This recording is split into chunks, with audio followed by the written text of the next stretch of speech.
समय अच्छी शुरुआत के लिए 1000 रुपए तक के रिवॉर्ड्स अपने लिए जोड़ सकते हैं अपने डीमैट अकाउंट खोलने के साथ ही। नमस्कार दोस्तों, मैं हूं प्रांजल कामरा। शुरू करते हैं फिनोलॉजी।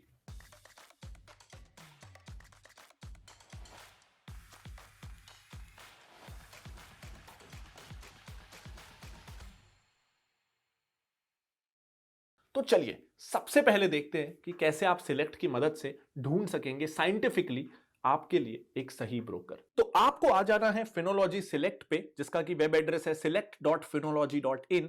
और यहां पे आते ही आपको इस फाइंड बटन पे क्लिक करना है। यहां पे 30 सेकंड में अब आपको पता चलेगा कि आपका सही ब्रोकर कौन सा है, कौन सा डीमैट अकाउंट आपके लिए सही है, बिल्कुल साइंटिफिक तरीके से। तो अब हम इसको शुरू करते हैं स्टार्ट विजार्ड पे क्लिक करके, और इसको मैं अपने हिसाब से फिल करूंगा। तो मैं क्या हूं, ट्रेडर या इन्वेस्टर? मैं इन्वेस्टर हूं। अब सेकंड सवाल है कि क्या आपको इतनी टेक्नोलॉजी आती है कि आप ऑनलाइन ऑर्डर प्लेस कर सकें? मेरे को लगता है कि मुझे आती है, तो मैं इसे यस ही रहने दूंगा। लेकिन अगर आप इस क्वेश्चन को लेके कंफ्यूज्ड हैं तो आप आई बटन पे क्लिक करिए और आपको क्लैरिफिकेशन मिल जाएगा, जिससे आपको आंसर करने में आसानी हो। तो चलिए अब आगे के सवाल देखते हैं। क्या मैं थोड़ी बेटर सर्विस के लिए हायर एएमसी चार्जेस देने को रेडी हूं? अगेन, अगर आप आई बटन पे क्लिक करेंगे तो आपको इसका क्या मतलब होता है वो पता चल जाएगा। मैं कंफर्टेबल हूं, मैं दे सकता हूं। क्या मुझे मार्जिन चाहिए? मुझे नहीं चाहिए। क्या मैं म्यूचुअल फंड में भी इन्वेस्ट करूंगा अपने डीमैट अकाउंट से? बिल्कुल। तो ये 5 सिंपल से सवाल हैं। अब देखते हैं कि मेरा ब्रोकर कौन सा रिकमेंड होता है। ओके, तो मुझे 3 ब्रोकर्स रिकमेंड हुए हैं, जीरोधा, अपस्टॉक्स और ग्रो। लेकिन अब मैं इन तीनों में से किस में अकाउंट खुलवाऊं? अभी भी मैं कंफ्यूज हूं। तो चलिए अब मैं इन तीनों ब्रोकर्स को थोड़ा डिटेल कंपैरिजन करता हूं, या अगर मुझे लगता है कि मैंने कुछ आंसर गलत दे दिया है तो मैं फाइंड अगेन से या आंसर्स को फिर से दे सकता हूं। बट चलिए, यहां तक तो आप समझ गए। अब मुझे इन 3 ब्रोकर्स को कंपेयर करना है, कौन सा ब्रोकर किस चीज में अच्छा है। तो मैं क्लिक करूंगा कंपेयर अबव ब्रोकर्स को। अब यहां जैसा मुझे दिख रहा है, तीनों ही डिस्काउंट ब्रोकर्स हैं। अकाउंट ओपनिंग इसमें पेड है, बाकी दोनों में फ्री है। ऐसी कुछ चीजें ब्रोकर बाय ब्रोकर अलग हैं, कुछ चीजें सेम हैं। ये रिव्यूज हैं अलग अलग पैरामीटर्स पे, किसमें क्या प्रोडक्ट ऑफरिंग्स हैं। जैसे अगर मैं ग्रो के साथ जाता हूं तो मैं कमोडिटी, फ्यूचर, ऑप्शन या करेंसी नहीं कर पाऊंगा। बाकी दोनों में मैं ये कर सकता हूं। अब मैं ब्रोकरेज चार्जेस देखूं, अगर कोई इंट्राडे करता है तो सबसे कम ब्रोकरेज जीरोधा की है।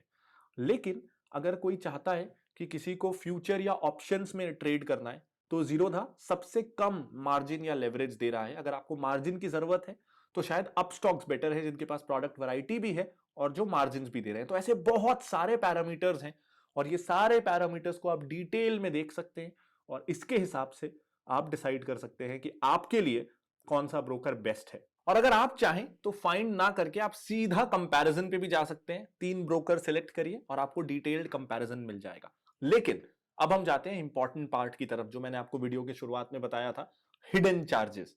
तो अब हम जाते हैं कैलकुलेटर्स की तरफ और देखते हैं कौन से ब्रोकर में एक्चुअली क्या क्या चार्जेस लगते हैं। ये बहुत सिंपल है। तो चलिए मान लीजिए मुझे देखना है कि 5 पैसा पे कितना ब्रोकरेज लगता है। अब हम देख रहे हैं कि किस चीज का ब्रोकरेज मुझे देखना है, इंट्राडे का देखना है, डिलीवरी का, फ्यूचर्स का, कि ऑप्शन का। मैं डिलीवरी करता हूं, तो चलिए डिलीवरी देख लेते हैं। अब इसमें अपस्टॉक्स में बहुत सारे प्लान्स हैं, तो आप प्लान सिलेक्ट कर सकते हैं कि आपको कौन से प्लान में जाना है। मान लीजिए मैं बेसिक प्लान के साथ जाता हूं, जो कि अकाउंट खोलने पे शुरू में आपको मिलता है। तो अब बेसिक प्लान पे अगर मैं 1 लाख रुपए, यहां पे आप चेंज कर सकते हैं कि आप कितने शेयर खरीद रहे हैं और एक शेयर का प्राइस कितना है। लेकिन बाय डिफॉल्ट 100 क्वांटिटी डली रहती है और एक शेयर का प्राइस 1000 रुपए होता है। यानी ये माना जाता है कि आपने 1 लाख रुपए के शेयर्स खरीदे हैं। तो अब देखते हैं क्या आपको ब्रोकरेज लगता है। डिलीवरी ब्रोकरेज है 10 रुपए पर ऑर्डर, तो 10 रुपए तो इस बात का लग गया। अब ये है सिक्योरिटीज ट्रांजैक्शन टैक्स, ये लगेगा 100 रुपए। एक्सचेंज चार्जेस 3 रुपए, जीएसटी 2 रुपए, सेबी चार्जेस 5 पैसे, स्टैंप ड्यूटी 15 रुपए। यानी टोटल मुझे 130 रुपए लग गए 1 लाख रुपए पे। ये था बाय के समय। अब देखते हैं कि अगर मैं 1 लाख रुपए के शेयर्स बेच रहा हूं तो क्या होगा।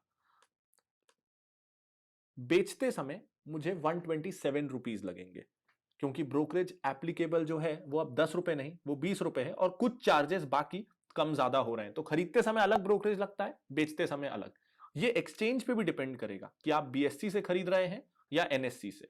लेकिन ये तो सिर्फ डिलीवरी था, आप ये इंट्राडे के लिए भी कैलकुलेट कर सकते हैं। इंट्राडे